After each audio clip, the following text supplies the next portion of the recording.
오늘은 제가 설교 제목을 이렇게 적었습니다. 최소한 망하지 않았으면 좋겠다. 왜 이런 설교 제목을 제가 정하게 됐냐면, 몇 주 전에 서점에를 가서 이런저런 책들을 들춰보다가 그 책 제목 하나가 눈에 강렬하게 제 눈에 띄어서 그 책을 집어들었습니다. 책 제목이 이런 겁니다. 망하지 않는 게 목표입니다. 이런 책 제목이었어요. 너무 강렬해서 목차와 책 내용을 훑어보니까 창업을 하는 사람들에게 필요한 책인 것 같아요.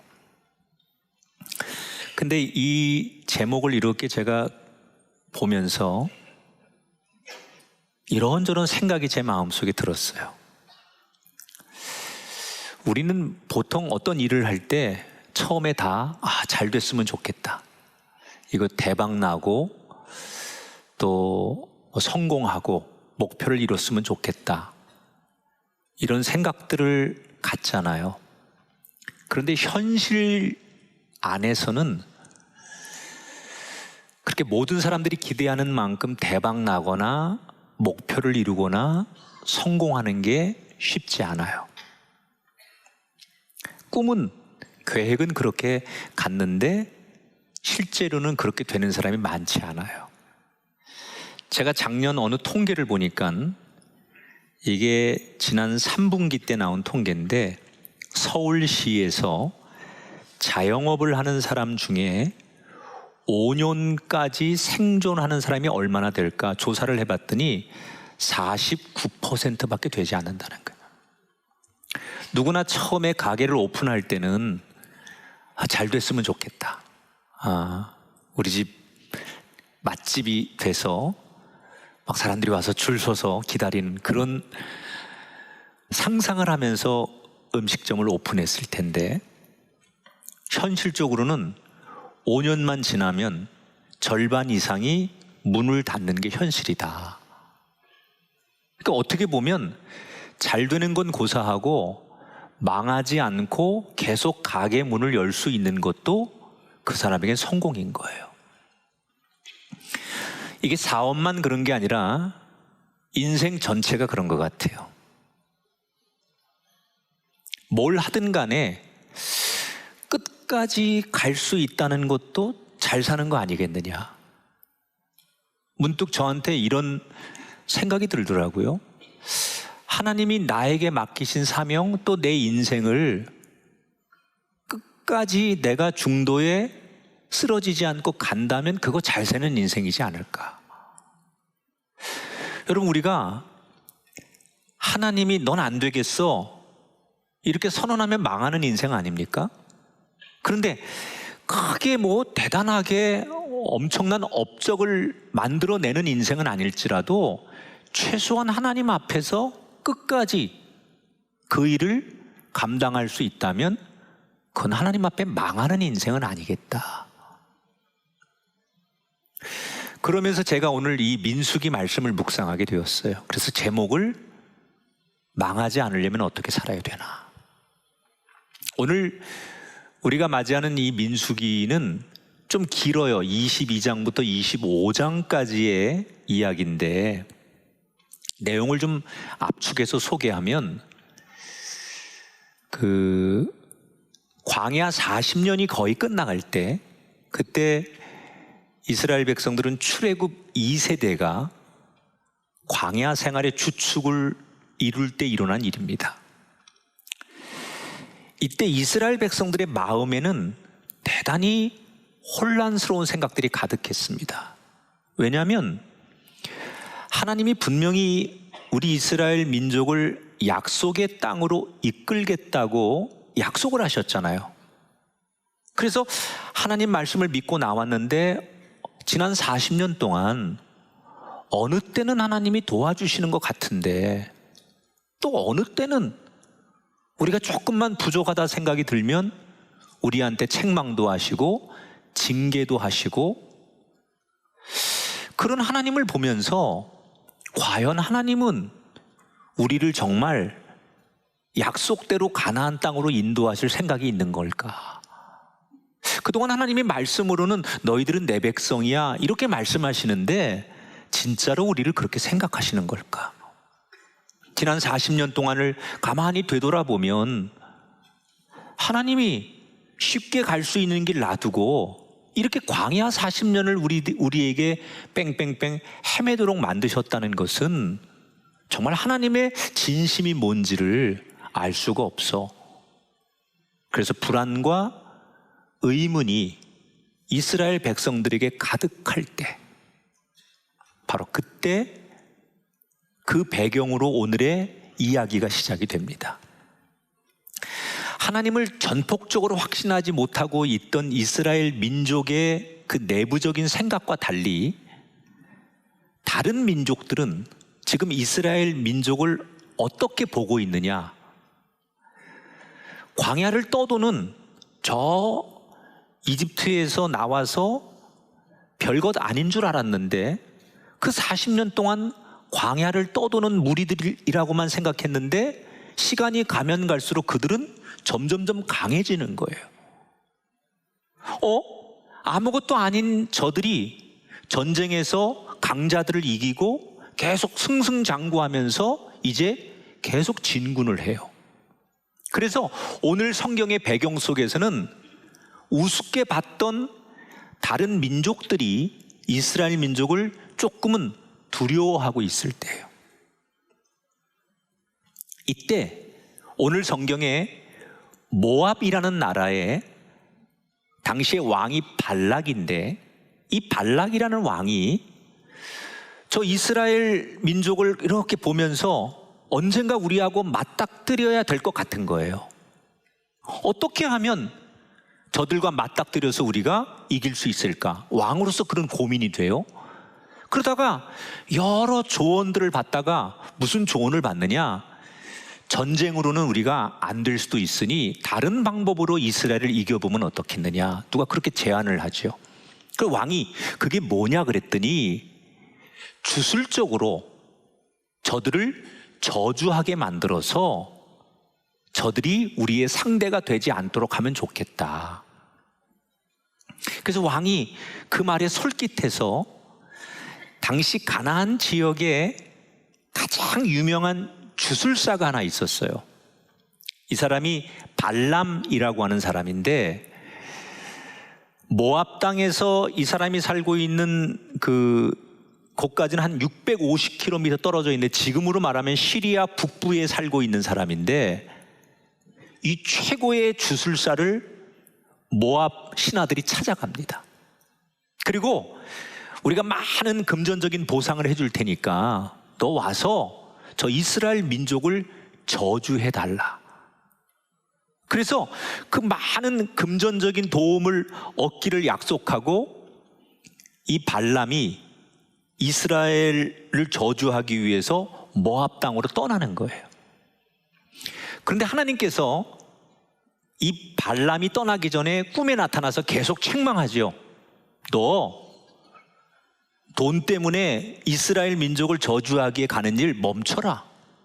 절대 내가 용납하지 않을 것이다. 하나님이 계속 경고하지만 발람은 이미 세상 권력과 돈의 욕심에 취해서 하나님의 경고를 무시하고 드디어 모압 땅에 도착을 해요. 그리고 모압의 왕과 함께 이스라엘 진영이 보이는 가장 높은 산에 올라가서 이렇게 이스라엘 진영을 이렇게 한눈에 보면서 자기가 평상시에 하던 주술적인 행위를 통해서 저주를 하기 시작합니다. 한번 상상해 보세요. 보통 주술가들이 어떤 종교 예식을 할 때 자신들 나름대로의 주문을 외우거나 어떤 이상한 행동들을 하지 않겠어요? 한참 그렇게 신의 이름을 부르고 나름대로 그렇게 주술적인 행동을 하면서 드디어 이스라엘을 향해 저주를 퍼붓기 시작하는 거예요. 그런데 놀라운 사실은 저주를 퍼부려고 주술 행위를 하는데 자기 입에서는 생각과 달리 축복의 말이 선포되는 거예요.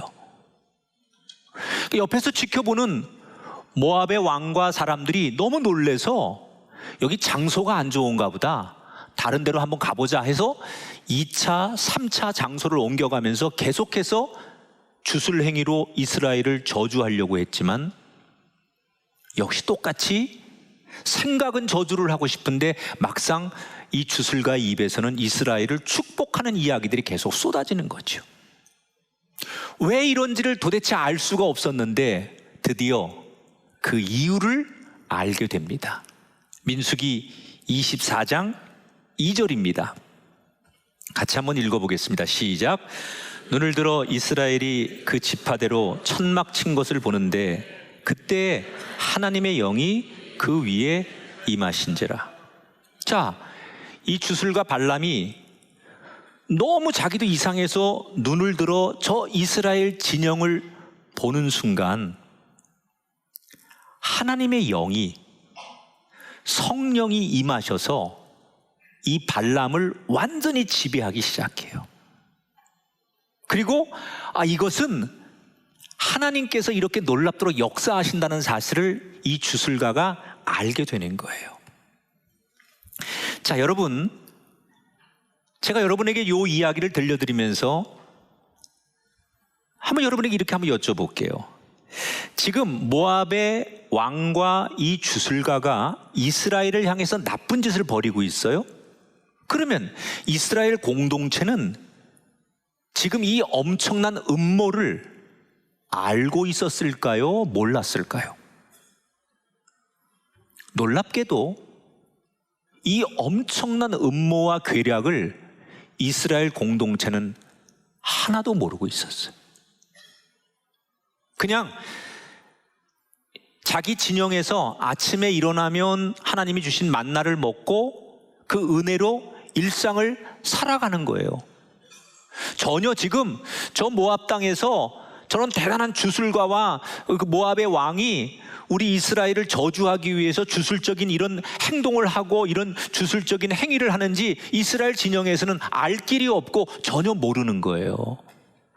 사실은 생각해 보면 저 너머에서는 엄청난 무서운 일이 벌어지고 있는데 이스라엘 사람들은, 이스라엘의 진영은 그 내용을 하나도 모르고 있어요. 왜? 앞에서 말한 것처럼 하나님이 성령으로 그 대적들을 지금 막아주고 계신 거예요. 자, 오늘 성경의 이 주술과 발람의 이야기 속에서 오늘 하나님 우리들에게 아주 강력한 메시지 하나를 주시는 거예요. 지금 이스라엘 백성들의 입장에서 보면 하나님 도대체 뭘 하는가 이런 생각이 들었거든요. 왜 하나님이 우리를 이렇게 험하고 힘든 길로 인도하실까? 왜 우리에게 내 백성이라고 하면서 이렇게 힘들고 어려움을 주시는지 그 하나님이 이해가 되지 않는 거예요. 그런데 알고 봤더니 오늘 본문에서 하나님은 분명하게 이야기를 하시죠. 하나님은 자신의 백성들의 편이시다. 우리는 지금 이 지구를 둘러싸고 있는 대기의 존재를 잘 모르지요. 사실은 이 우주의 대기가 우리를 감싸주고 있기 때문에 우리는 지금도 많은 소행성이 이 지구를 위협하는 줄 모르고 그냥 편안하게 사는 거예요. 똑같습니다. 우리는 지금 내가 일상을 편안하게 살고 있는 것 같지만 사실은 우리도 모르는 사이에 하나님이 24시간 365일 내내 우리를 감싸주시고 우리를 지켜주시기 때문에 우리는 오늘도 안전하고 평안하게 살 수 있는 거예요. 이 이야기를 지금 오늘 성경 발람의 이야기를 통해서 이 시대 하나님의 백성들에게 하나님이 들려주고 싶은 거예요. 이스라엘 백성들의 입장에서 보면 하나님 앞에 지금 불평하고 원망하잖아요. 하나님 도대체 진짜 우리를 사랑하시는 거 맞습니까? 하나님이 정말 약속을 지키실 마음이 있는 겁니까? 그런데 오늘 이 발람의 얘기를 통해서 우리에게 뭘 보여주시는 거예요?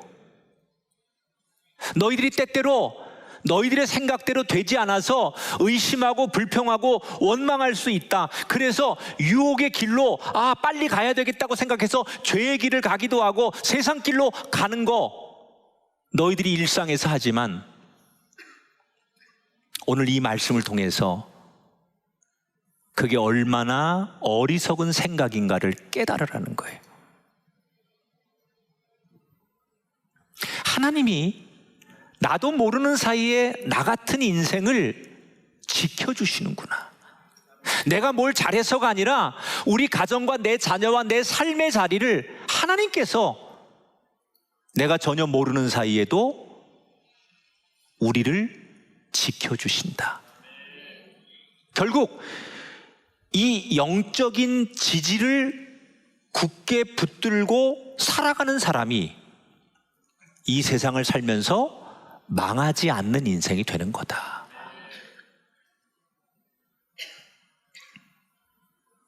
하나님이 나 같은 인생 돌아보면 우리 각자 참 하나님이 나 같은 사람을 왜 쓰실까?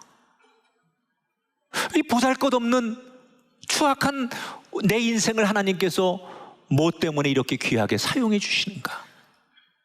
우리는 알 길이 없지만 오늘 발람의 이야기를 보니까 하나님께서 그렇구나, 내가 인지하지 못할지라도, 내가 다 알지 못할지라도, 내가 그 하나님의 사랑을 다 측량하지 못할지라도 하나님께서 나 모르는 사이에도 나를 언제나 지켜주시고 악한 것으로부터 나를 보호해 주시는구나. 이걸 오늘 말씀을 통해서 많은 사람들이 깨닫기를 원하시는 거예요. 우리가 이미 많은 경험을 통해서 사람과 사람이 살아가는 이 사회 속에도 누군가가 내 편이라는 것, 누군가가 나를 지지해주고 나를 응원해 준다는 것, 이게 인생에 얼마나 중요한지 우리는 알아요. 그게 가족이 됐든 부모가 됐든 또는 친구나 교인이 됐든 난 널 믿어, 난 널 신뢰해,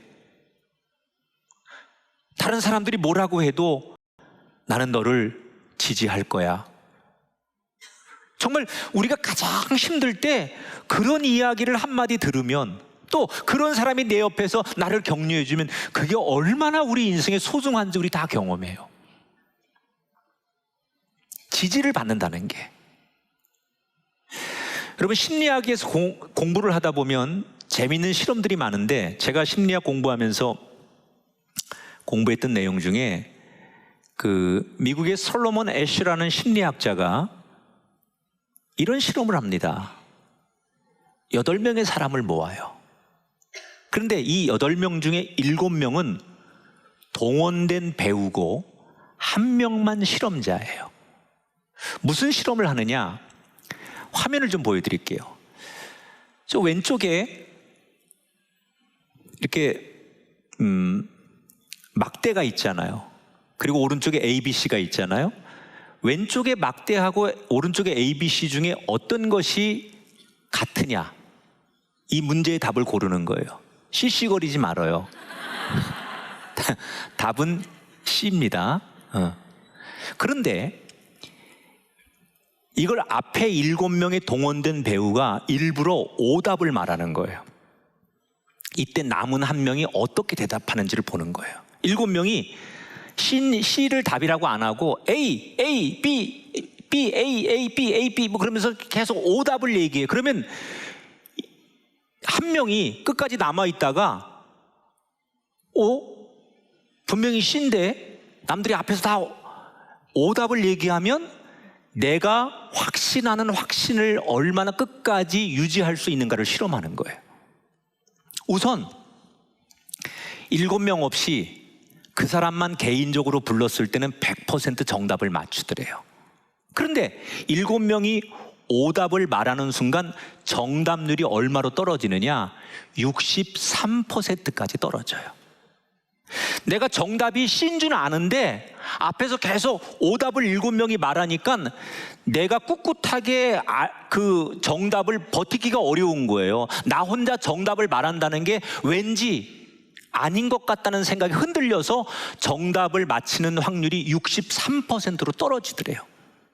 그런데 이번에는 7명 중에 1명이 이 정답을, 자기가 생각한 정답을 말해주면 다시 이 사람이 정답을 맞출 확률이 90%까지 올라간답니다. 1명이라도 내가 생각하는 정답에 지지를 해주는 사람이 생기면 자신감이 생겨서 그 정답을 말할 확률이 90%까지 올라간다. 이번엔 다시 그 1명이 변절을 하는 거야. 아니야, 취소. 그리고 오답을 말하면 다시 이 사람이 정답을 말할 확률이 50%까지 내려간다는 거예요. 자, 이 실험에서 1명도 나를 지지해주지 않으면, 내 생각에 그게 맞는 것일지라도 누구도 동의해주지 않으면 그 생각을 계속 유지하기가 어려운데, 그 중에 1명이라도 내가 생각하는 생각에 동의와 지지를 해주면 자신감 있게 내 생각을 말할 수 있게 되더라. 바로 그거예요. 내가 아무리 옳은 길이라고 생각하고 가는 길일지라도 이 길이 맞아 라고 나의 등 뒤에서 또는 옆에서 그렇게 속삭이거나 동의를 해줄 때 내가 가는 걸음에 확신이 생기는데, 내가 가는 길을 모두가 아니라고 말하면 옳은 길을 걸으면서도 확신에 차서 걷지 못하더라. 전 이번 올림픽에서 여러 종목들 가운데 가장 굿뉴스를 많이 만들어낸 종목을 하나 꼽으라고 하면 양궁일 것 같아요. 사실 양궁은 비인기 종목이에요. 평상시에 뭐 그렇게 우리가 양궁에 열광하거나 뭐 양궁대회 열리면 뭐 관중들이 가거나 그런 거 없잖아요.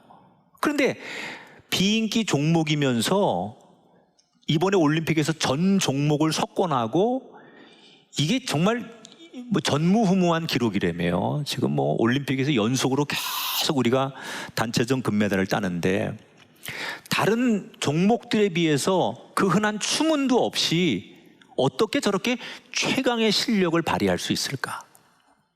그랬더니 누가 나한테 그래요. 목사님 그것도 모르세요? 한국 사람들은 싸우는 건 잘합니다.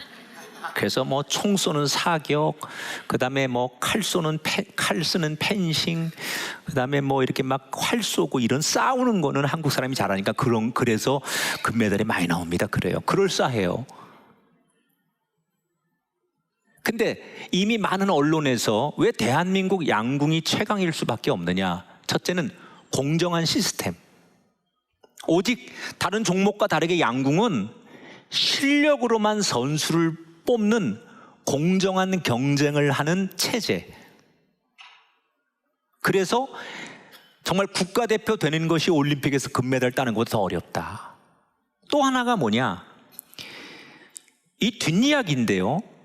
이번에 파리에서 이제 그 경기가 열리는데, 파리의 경기장 모형을 그대로 선수촌에다가 설치를 했대요. 그대로 설치를 하고 경기가 열리는 그 즈음에 날씨를 가상해서, 이때쯤 바람이 어떻게 불더라, 날씨가 어떻더라, 비가 오면 어떻게 되더라, 이런 걸 가상해서 여러 가지로 파리 현장에서 있을 수 있는 날씨를 다 가상해가지고 바람도 불고 최악의 조건에서 연습을 하고 활을 쏘도록, 그런 연습들을 할 수 있도록 모든 시스템을 만들어 줬대요. 그리고 정말 그 환경을 극복하기 위해서 피나는 연습을 했다는 거예요.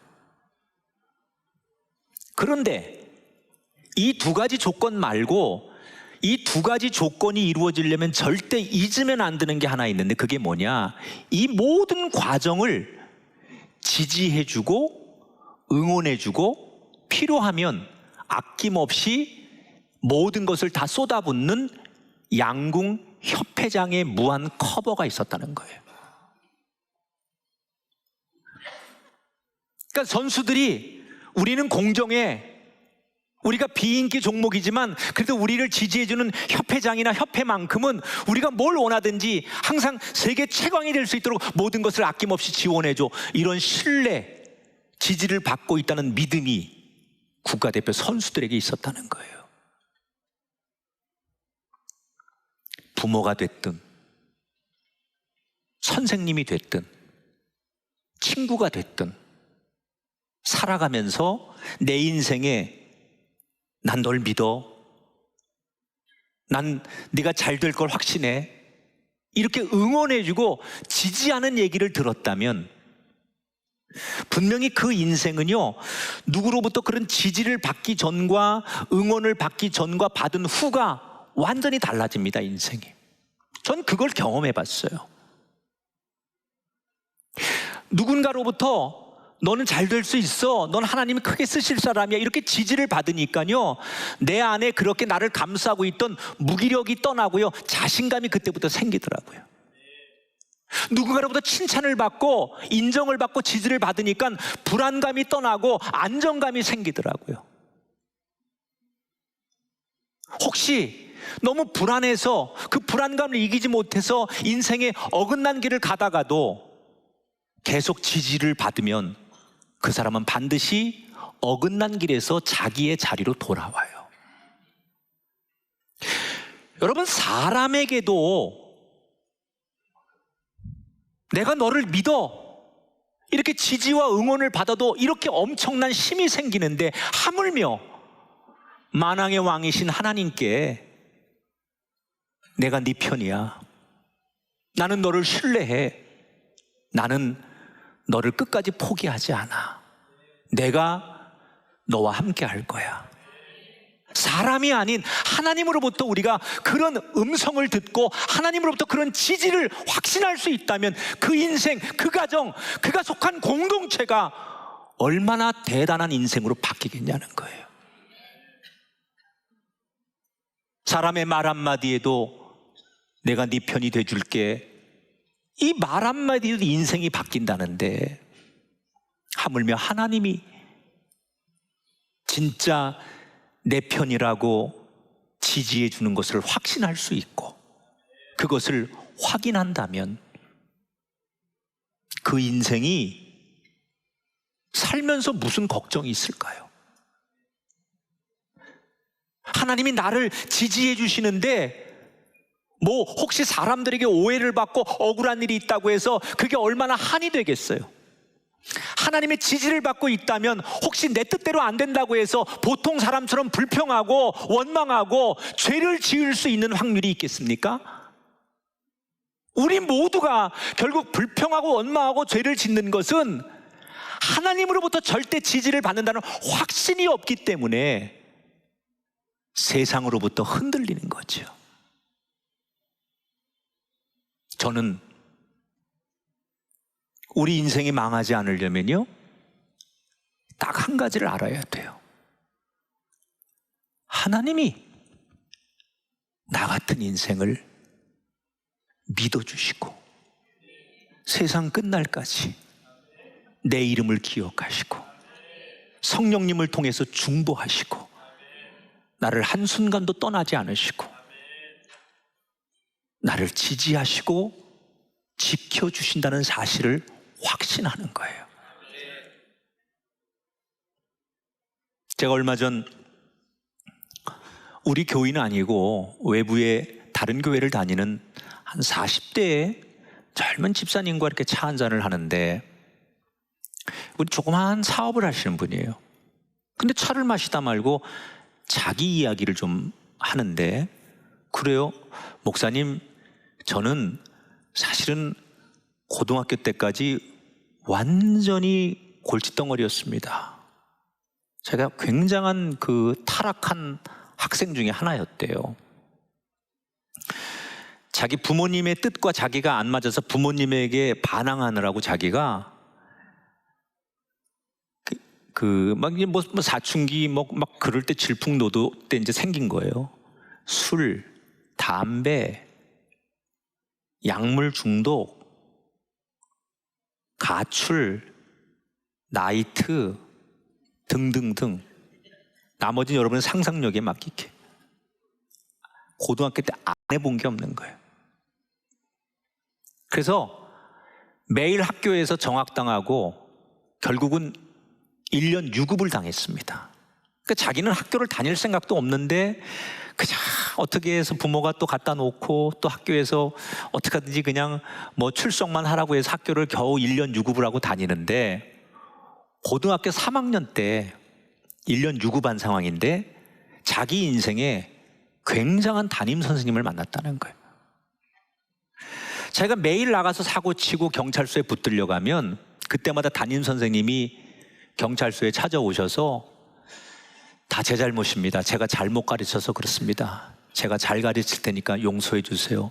그리고 선생님이 빌고 선생님이 반성문 쓰고 선생님이 합의해 주고 그래가지고 자기를, 부모도 내놨는데 선생님이 자기를 그러기를 계속 경찰서에 와가지고 또 끄집어내주고 또 학교로 데리고 오고 그러더라는 거예요.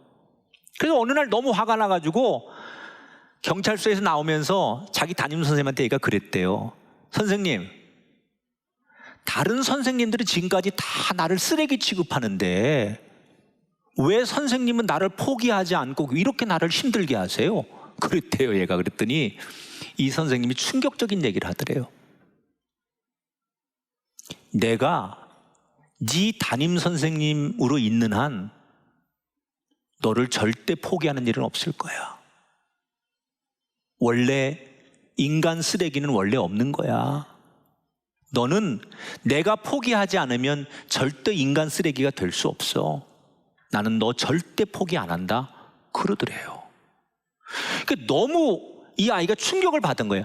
부모나 선생님이나 누구로부터 다 이 아이는 그동안 거절과 외면과 포기하는 인생이었는데 내가 너 절대로 포기 안 한다는 이 선생님의 이야기에 너무 충격을 받고 이 선생님에 대한 호감을 갖기 시작한 거예요. 알고 봤더니 이분은 독실한 크리스찬이에요.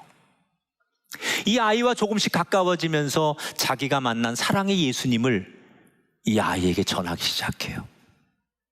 시간이 갈수록 이 아이는 세상에 딱 한 사람 내 편이 있구나. 그게 선생님이야. 그래서 선생님이 가자면 어디든 따라가서 그게 교회까지 발걸음을 이어가기 시작했어요. 그리고 간신히 고등학교 3학년을 졸업을 했습니다. 그리고 청년이 되어서 어느 날 청년들하고 수련회를 갔는데 거기서 완전히 인격적으로 진짜 예수님을 만난 거예요, 이 아이가. 이때부터 선생님을 넘어서 예수님이 내 편이시고 나를 지지해 주는구라는 것을 확신한 이 아이는 인생의 자신감을 갖기 시작하면서 뒤늦게 수능을 보고 대학을 편입도 해내고, 그래서 학교를 졸업한 후에 직장 생활을 하다가 자기가 하고 싶은 조그만 사업을 하는 거예요. 그런데 그 많은 고비가 있었대요. 자기가 사기도 당해보고 뭐 진짜 많은 우여곡절이 있었는데 보통 사람 같으면 다 팽개치고 진짜 자살을 할 만큼 너무 힘든 순간도 있었지만 자기는 그 모든 고통의 순간들이 올 때마다 고등학교 3학년 때 내가 너의 담임 선생님으로 있는 한 절대로 너를 포기하는 일이 없어, 그런 일은 없을 거야 라는 그 이야기를 계속 떠올리면서 마치 그 이야기는 자기가 만난 예수님이 내가 너의 구세주인 한, 네가 나를 아버지로 그리스도 나의 구주로 부르는 순간 나는 너를 절대 포기하지 않을 거야, 그런 하나님의 음성으로 자기 안에 누군가가 얘기하는 게 날마다 들리더라는 거예요. 그러면서 자신 안에, 그래, 세상 모든 사람이 다 나를 버려도 하나님이 내 편인데 내가 뭐 망하겠어? 까짓것 하나님이 내 편인데 끝에 가면 뭐 좋은 일이 있겠지.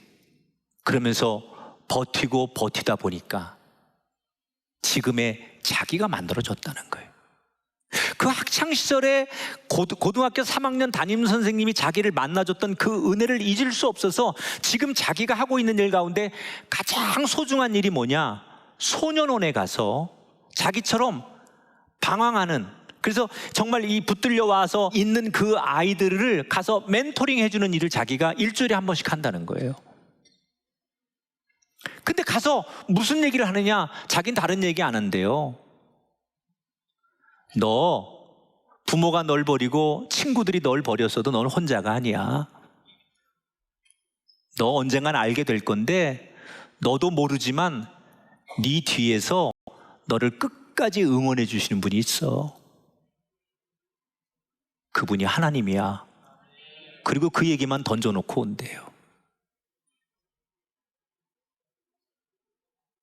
여러분은 정말 하나님이 내 편이심을 믿으십니까? 하나님이 지금도 이 험한 세상에서, 죄 많은 세상에서, 수많은 유혹으로부터, 아니 세상의 많은 위협으로부터 여러분을 지켜주심을 믿으십니까? 우리는 그 하나님이 나를 지켜주시는구나, 하나님이 우리 가정을, 나의 자녀들을 어느 곳에 있어도 끝까지 지켜주시는구나, 그 하나님이 우리를 지켜주시는 영적 지지를 붙들고 우리 안에 찾아오는 불안의 파도, 분노의 파도, 원망과 경쟁의 파도를 헤쳐나가면서 우리 인생을 망하지 않는 인생으로 만들어 가야 될 줄 믿습니다. 여러분, 꼭 뭔가 인생이 대박나고 남들에게 주목받고 챔피언이 돼야만 하나님의 은혜를 입는 게 아니에요. 그 인생 망하지 않도록 끝까지 그를 돌봐주시고 지지자가 돼주시는 그 은혜로 살아갈 수 있다면 그게 하나님의 축복인 줄 믿습니다. 잘 되는 것도 하나님의 축복이겠지만 때로는 평범하게 살아가면서, 일상을 살아가면서 지칠 만도 하고 넘어질 만도 한데 하나님의 그 지지하심과 하나님의 돌보심으로 인해서 포기하지 않고 끝까지 살아내는 이 인생, 이것이 얼마나 귀한 인생이고 축복된 인생인지를 기억하시면서 오늘 이 말씀을 듣는 우리 모두에게 하나님이 주시는 이 말씀, 넌 혼자가 아니야. 누가 뭐래도 내가 너를 기억하고 내가 너를 응원하고 내가 너의 편이 되어서 세상 끝날까지 너와 함께 하리라. 이 은혜를 가슴 깊이 새기고 남들이 모르는 나만의 기쁨을 가지고 한 걸음 한 걸음 살아가시되 할 수 있다면 이 복음의 기쁨을, 나만 알고 있는 이 가치를 내 형제 자매 세상에 조금씩 나누어 그들도 망하지 않는 인생으로 만들어 줄 수 있는 또 다른 축복의 통로들이 되시기를 주님의 이름으로 축복합니다. 찬양하겠습니다.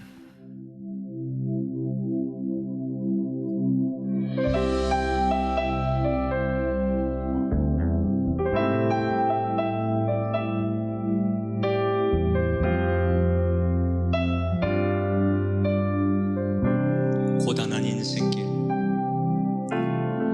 고단한 인생길, 힘겨운 오늘도 예수 내 마음 아시네.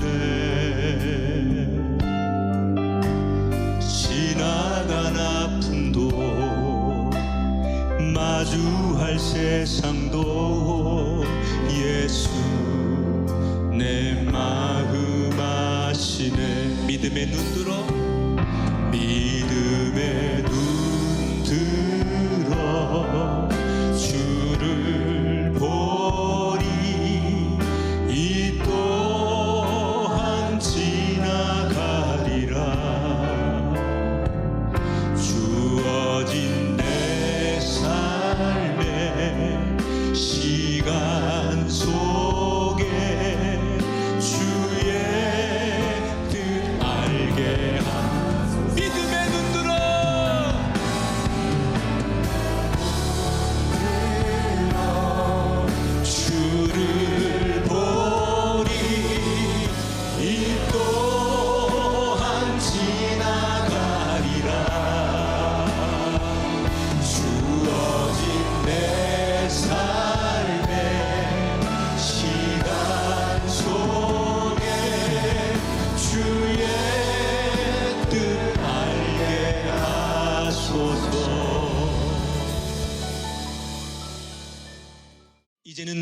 예수 그리스도의 은혜와 하나님의 크고 놀라우신 사랑하심과 성령님의 감동하시는 축복이 나는 믿습니다. 하나님의 살아계심을 눈물과 함께 아름다운 고백으로 일어서는 우리 모두에게 영원토록 함께 하기를 축원하옵나이다.